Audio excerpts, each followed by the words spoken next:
The Randonautica app is back for a follow-up. This time it leads people to a gruesome discovery. Out in the middle of the Oregon woods sits a box built for Bigfoot. And then we take a trip to Italy to uncover a bizarre story. A man is on a walk with his friends, and then right before their eyes, vanishes. Today on Dead Rabbit Radio.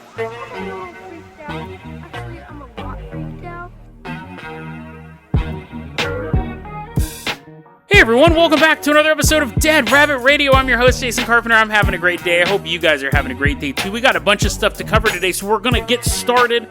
First up, I want to give a shout out to our newest Patreon supporter, Big Podrig. Big Podrig, thank you so much for supporting the show. You are going to be our person in the cockpit. Pilot is the term I'm looking for. You're going to be that dude today. If you can't support the Patreon, that's fine too. Just help get the word out about the show. That really helps out a lot. Also have a merch store, Minecraft server. That's all in the show notes. The Minecraft is free. Just hop on in. Let's play. But first off, before we play, don't start playing just yet. Or I guess you can play and listen at the same time. That's what most people do. Big Podrig, let's hop in the Dead Rabbit rowboat. You're the captain. You don't have to row because you're a Patreon supporter. Me, I'll row. We're rowing up to Duwamish Head. That is a place in Seattle, Washington. Now, this was sent to me by two of my awesome listeners, Tressa, with an R. I mispronounced her name last time. I never mispronounce names, so you're allowed to get one wrong every once in a while. Tressa and Christian Dal Olmo. Christian and Tressa, thank you so much for sending this over. It's an update to a story I did a while back on the Randonautica app. Quick recap, Randonautica is an app that it basically sends you to random locations based on, it's like truly random. It uses quantum computing to figure out a place for you to go.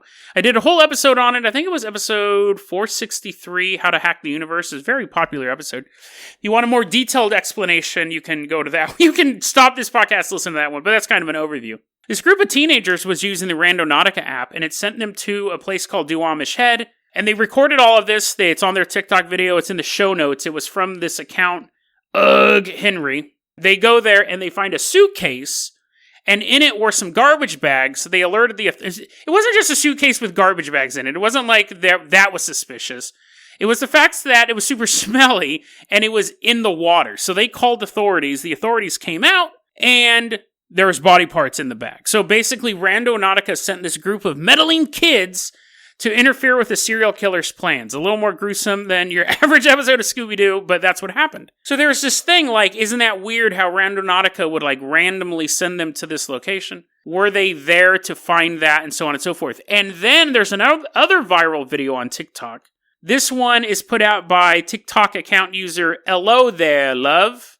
That's also in the show notes. Someone else was using the Randonautica app in California, and it directed them to a street corner. And there they ran into a crazy lady, possibly homeless. I don't know for sure. She might own a high-rise apartment building, but she had a shopping cart in the middle of a residential neighborhood. That's usually a sign you're homeless. Normally people aren't like, honey, I'm home. They're walking with their whole shopping cart. Normally, if you're not in a shopping mart area and you have a shopping cart, you're homeless. But anyways, this other group of people was using Randonautica. It sent them to this location, completely randomized location, sent them there. There's a crazy lady. Allegedly, she might, again, have a PhD in engineering. I don't know. She just looked crazy. She's staring at these people with a shopping cart. And in the shopping cart is a black suitcase of a similar design to the suitcase found in Washington. So, coincidence? Most likely, right? I mean, Randonautica, it's going to send you everywhere. And eventually, you're going to find two different people with suitcases. But that's kind of the implication. Like, isn't it weird that these group of kids in Seattle, they directed them to a suitcase full of human remains, and then this group of people got directed in California to a crazy lady with a similar-looking black suitcase. It's an interesting story, and Tressa and Christian, thanks for sending it over. I think there's an even more interesting little avenue we can go on. Let's put on our conspiracy caps here. If you'll remember on that episode I did, How to Hack the Universe, I said that the universe has a plan, and when you start doing stuff at the quantum level, when you're upsetting the universe's plan, who knows what's going to happen? You're throwing a monkey wrench into the great machinations of the universe. Who knows what's going to happen?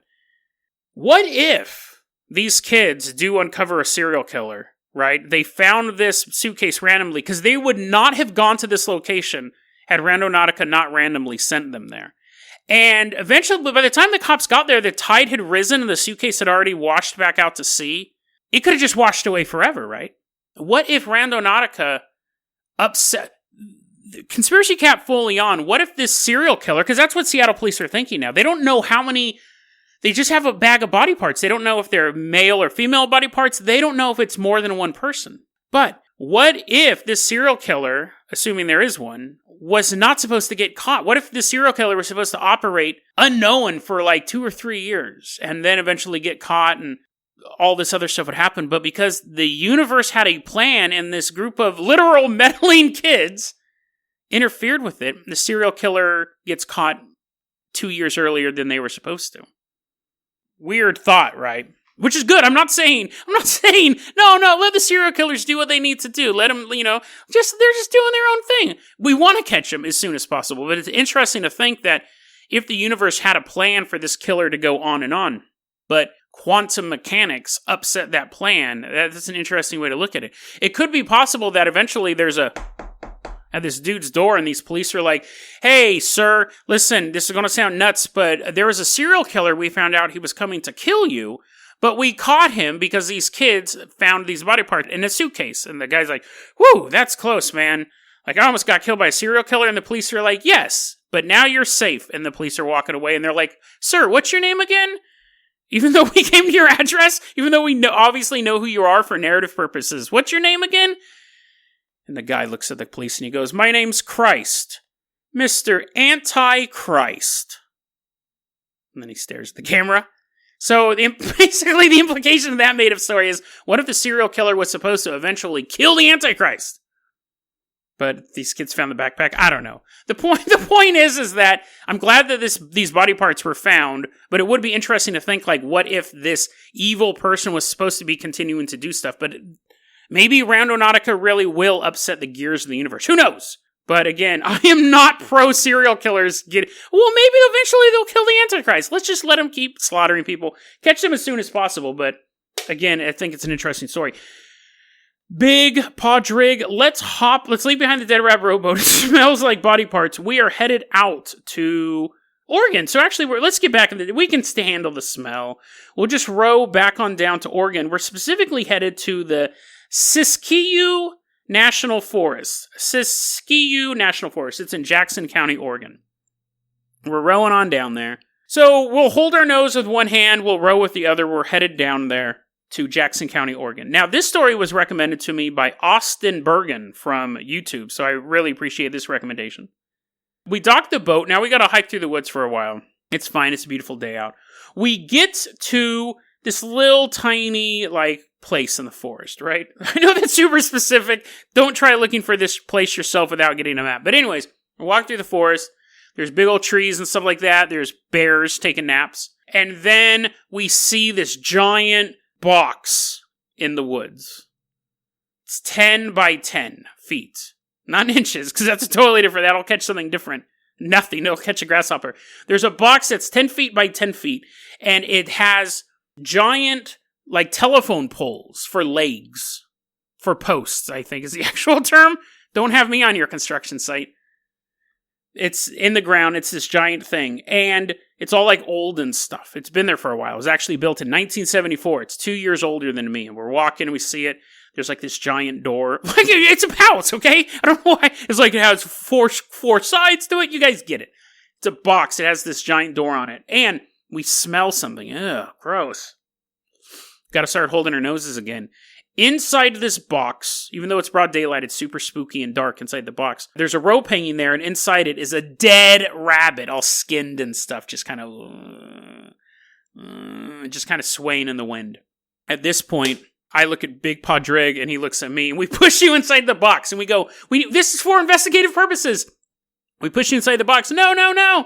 You go in, and you're like, well, since I'm in here, I have always been curious about what rabbit tastes like.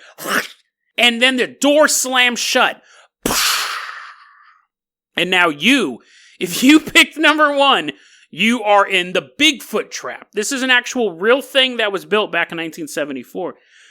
The North American Wildlife Research Team, they found a single footprint in some dude's garden. And they go, okay, they have magnifying glasses, and they're like, based on this one footprint, let's build a giant box in the middle of the forest. It's a Bigfoot trap. They'd put rabbits in it, and they had this door in it. Again, you guys know what a house is. It's shaped like a house. It doesn't have like a couch and a swimming pool, but has a dead rabbit in it, which makes it the best house.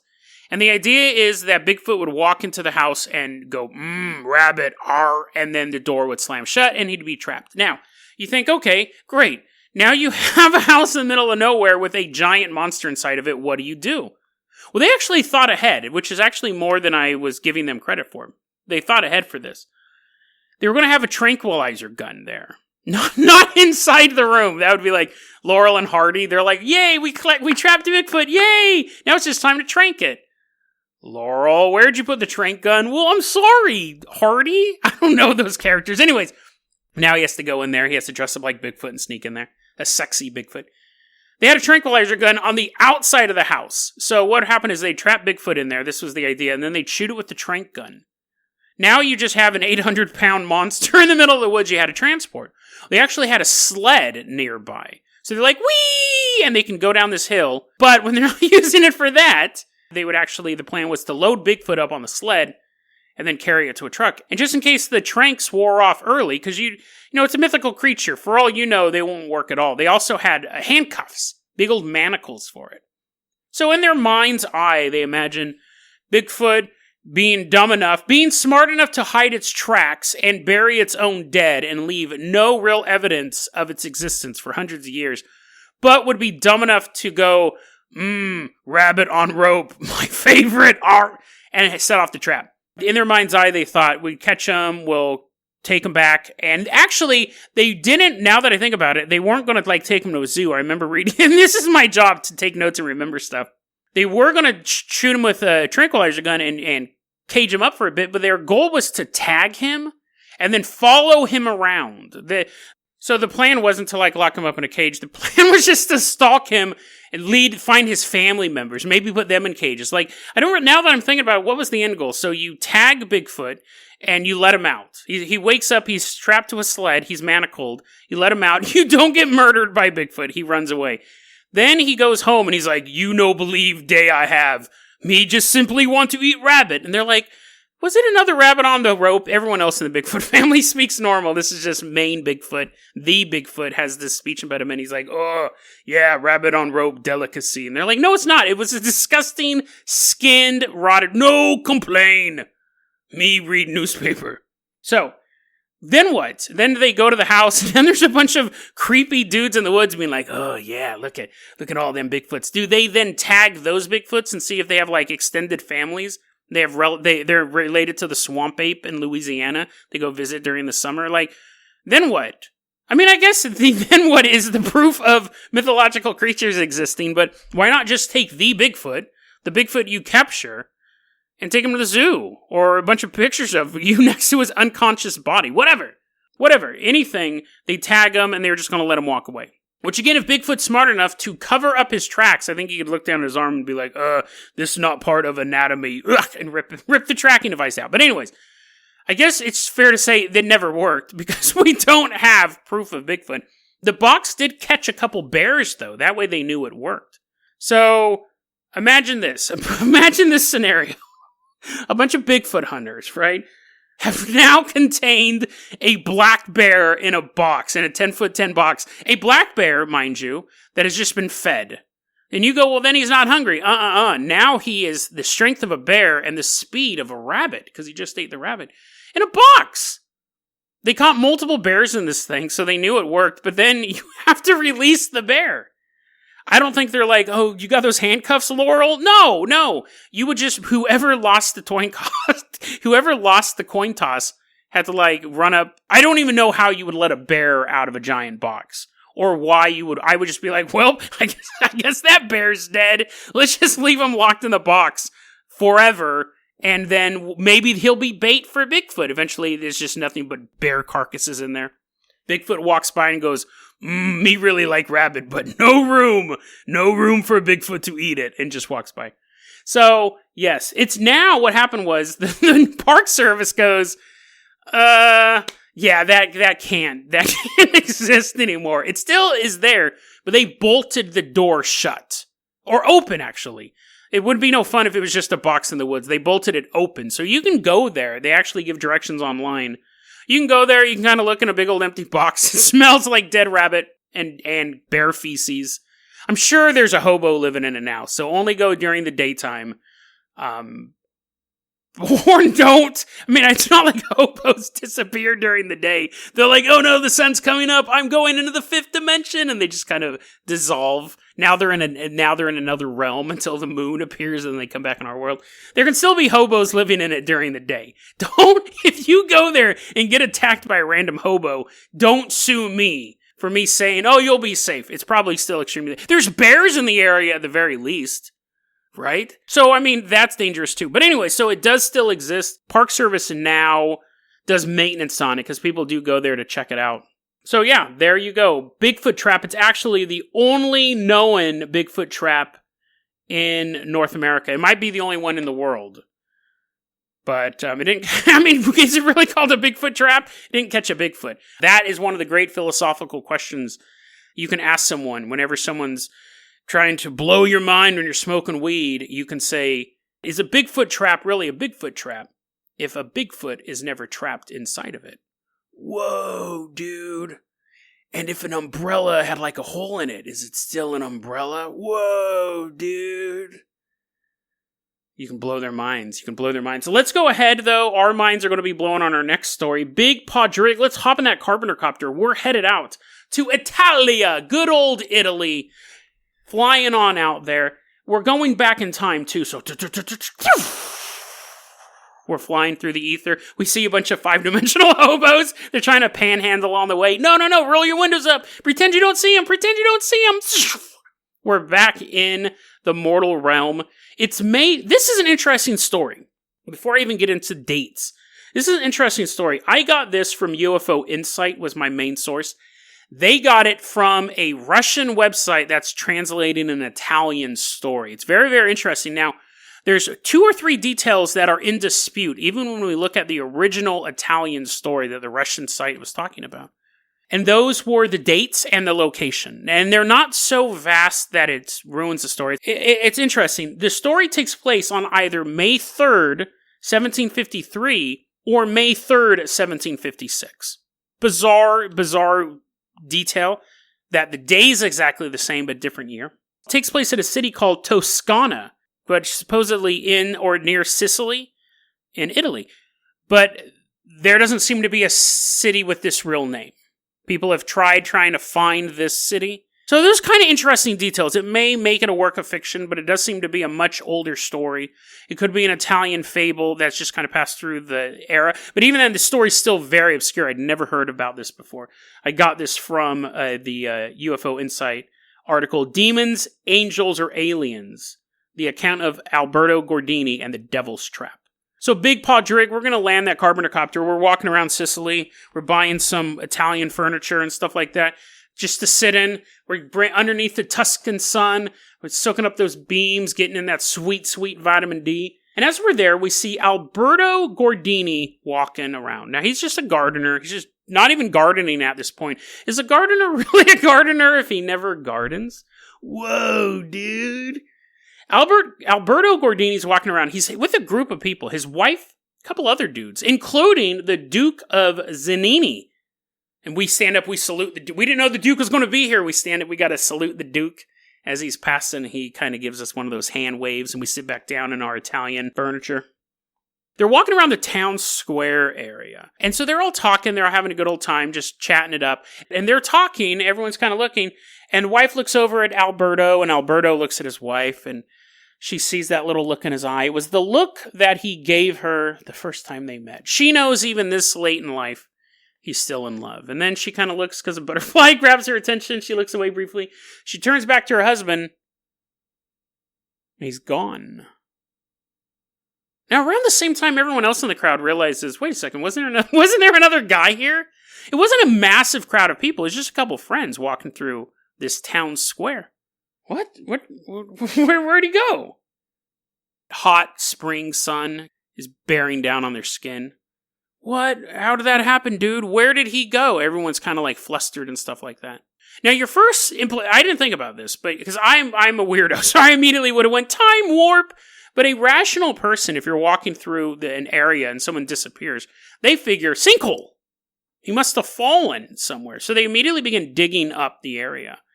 They don't find him. What? Digging. Can't find him.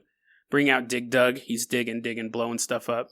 I don't know how long they dug. It could have been like it was nighttime and the wife is still digging and they're like, Mrs. Gordini, it's time to go. And she's still digging. Her hands are getting all bloody. Her fingernails are all dirty and stuff. And they're like, Mrs. Gordini, it's time to go. And they're like pulling her away. So I don't know how long they dug for. They could just kick the dirt around for a bit and be like, yeah, he's gone. He lived a good life. Or they could have brought out like people with shovels. Who knows? But the point is they tried to find him. He disappeared in the middle of the day having a conversation with these people. 22 years later. Town had moved on. Life had moved on. His wife most likely had moved on. Found someone else to manja with. And then, boop, Alberto Gordini just appears. Exactly where he was standing before. What? Oh man, that sun looks like it's 22 years older. It feels way hotter. It feels 22 years hotter. What's going on? And everyone in town is like, actually, by then, a lot of people probably didn't even know who this dude was. The whole city's gardens were overrun. If we only had a gardener. If you disappeared for 22 years and popped back up in the same location, it's not like they were even looking for this guy. He just fell in a hole as far as they knew. You don't put up missing people posters for people who fell in holes. You just look in the hole, and either they're there or they're dead. I don't think there was like posters of his face around being like, be on the lookout for this dude who fell in a hole. Like, I think at that point, everyone just thought he died. But, so he pops up in a town. There are people walking around who are adults who weren't even born when he disappeared. 22 years, that's a long time. So he ends up being like, what is going on? Timmy, what day is it? And they'll be like, what? It's May 3rd. Sir, it's 17. And he's like, yes, I've only been gone for a day. It's 1775. And he's like, why'd you have to say it so slow to get my hopes up? I don't know, sir. I'm just a little Tim. Little tiny Italian Tim. 22 years he'd been there. Now, of course, he starts telling people what happened. And they think he's nuts. First off, they don't think that the real dude. They go, that's impossible. You can't just fall in a hole. We dug for a while. As their eyes shifted from side to side because they barely dug at all. They're like, dude, we dug so much. And then, like, we filled it back in perfectly. You couldn't even tell we dug. That's how much we dug. He's a little suspicious on the rescue efforts, but they don't believe him. And when he's telling the story of what happened to him in the past 22 years, he keeps saying, I feel like I've only been gone for a couple minutes. And they're like, well, if you are who you say you are, you've been gone for 22 years. Now, his wife doesn't reappear in the story. So I'm pretty sure she either died or got remarried and left town. Which, if you were walking through town and someone magically disappeared in front of you, I would move too, right? Like, I don't care how good my job is. If I was like, well, I really like the job and the 401k is great, but I could also magically disappear at any moment. I think I can find somewhere else. I think I will take a pay cut to not dissolve into thin air. So she doesn't show back up. Anyways, everyone in town thinks he's a lunatic at this point because he's talking about this weird story of where he was at. And so 10 years pass, and everyone in town is just like, oh, great. They see him walking down the street. They're like they're like trying to cross the street. They're like, oh man, I wish cars were invented so I could get in one and drive. Oh, hey, Alberto, how are you doing? You guys won't believe what happened. Yeah, oh, yeah, and the portal and all that. Yeah. Great. Looking at their watch. Did they have watches back then? They're looking at their sundial. They're not that old. They're not Egyptians. Anyway, somewhere between a watch and a sundial. It was a watch dial. Eventually, though, a local priest named Father Mario gets involved in the story. And he's been hearing stuff about this. He's like, what? There's like this guy who disappeared 22 years ago and supposedly he's back. That's weird. I mean, I think that's underselling it. It's obviously weird. And people are like, yeah, but that's all he talks about. I think he's nuts. Like, obviously, that didn't happen. That's impossible. So Father Mario, though, tracks him down and goes, I want to hear your story. And Alberto's like, really? Are you not going to walk away? You're not going to try to invent the automobile while I'm talking? No. I want to hear your story. So, finally, Alberto feels comfortable. Someone wants to hear his story in full. This is the story he tells. He's walking through the city with his wife and his friends. He sees a couple dapper-looking people sitting in Italian furniture on the side of the street, saluting the Duke. And then, He's in a tunnel.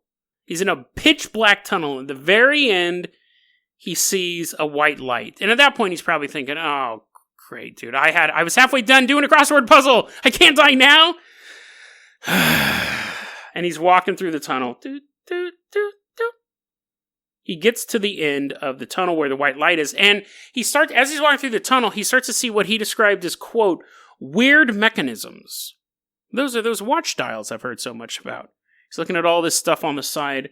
He then sees a large canvas covered in stars and dots.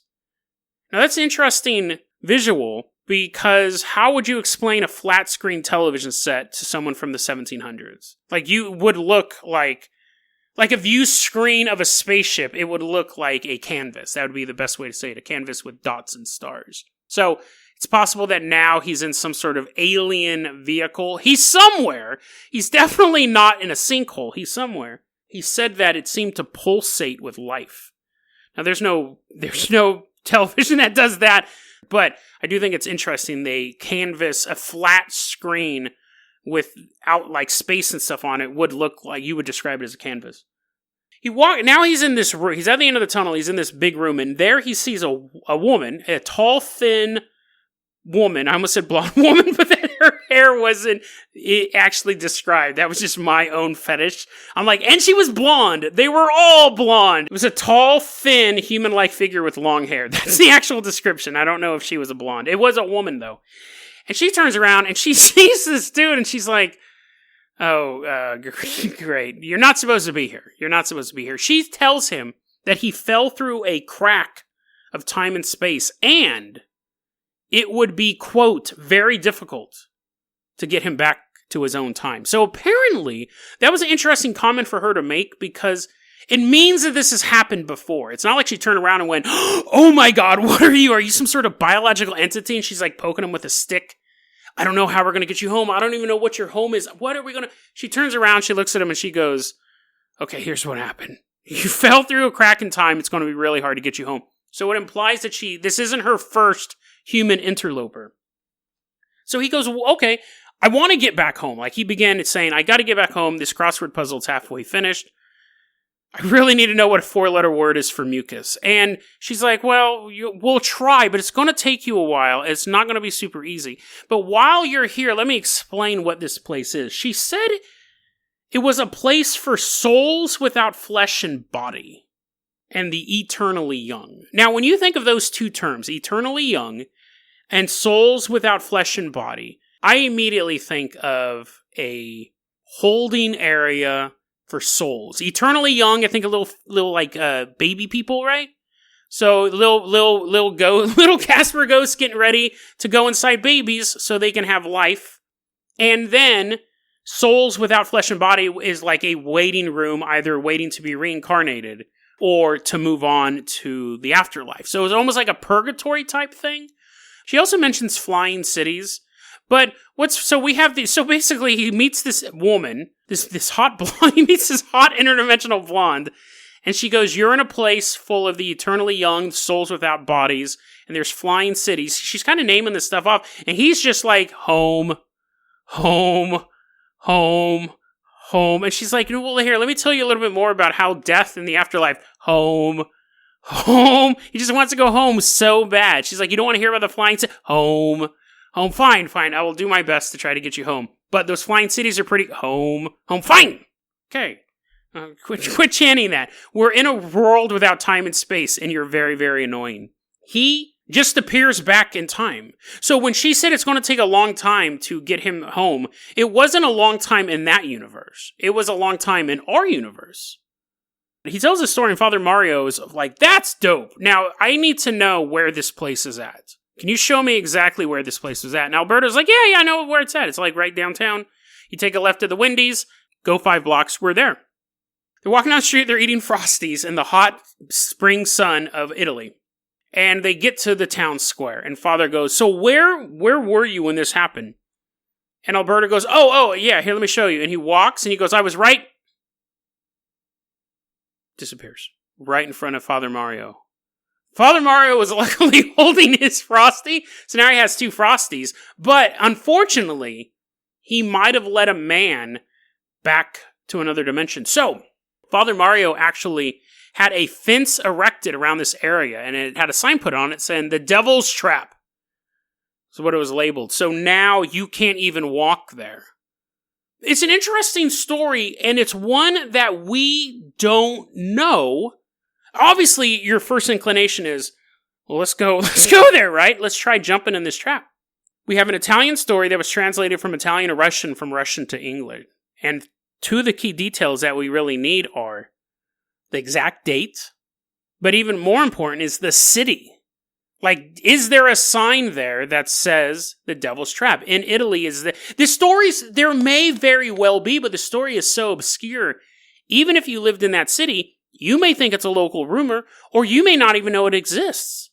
But what it seems like, and they tried tracking it down, they go, the city could have used to been named this, or it could be this, we don't know. But it's possible in Italy, there is a little spot in the middle of the town square with a gated fence that says the Devil's Trap on it, with a warning not to go in there. It's also interesting to note that it's obviously been more than 22 years since this happened. It's possible that, again, assuming the story's true, it could just be a fable. It definitely sounds fantastic, but it's possible that Alberto went back to that dimension. The blonde woman turns around and was like, seriously, dude? Well, I was just showing Father Mario, man. He wanted me to show him where it was at. And he immediately is like, no, my Frosty! So that's possible, right? It's also possible that he did come back 22 years later and was just like, I'm moving. I'm not going to track down Father Mario, because the story is he was never seen again, but it's possible that he may have popped back up 22 years later, or a couple years later, 100 years later, or whatever, and just left. Because he's like, I'm out of here. What if he appeared and there was a fence around him? And he's like, no! I can't step over this 4-foot fence. And there's just a pile of bones there. Bigfoot's walking by being like, finishing his crossword puzzle and laughing. Ha ha ha ha ha. 4-letter word for mucus is snot. Walks past them. So, if you live in Italy, and you're not doing anything this summer, visit every city in your country. Especially around Sicily. Visit every city around Sicily. See if you can find a little gated area known as the Devil's Trap. And if you do, are you brave enough to step inside of it? Because everyone talks about exploring the world of the mysterious, proving the unknown, building a Bigfoot trap. But when it really comes down to it, if you saw a small patch of grass where a man not once but twice disappeared into another dimension, would you be willing to take that risk? To see what's on the other side of the Devil's Trap. DeadRabbitRadio@gmail.com is going to be our email address. You can also hit us up at Facebook.com/DeadRabbitRadio. Twitter is @DeadRabbitRadio. Dead Rabbit Radio is the daily paranormal conspiracy and true crime podcast. You don't have to listen to it every day, but I'm glad you listened to it today. Have a great one, guys.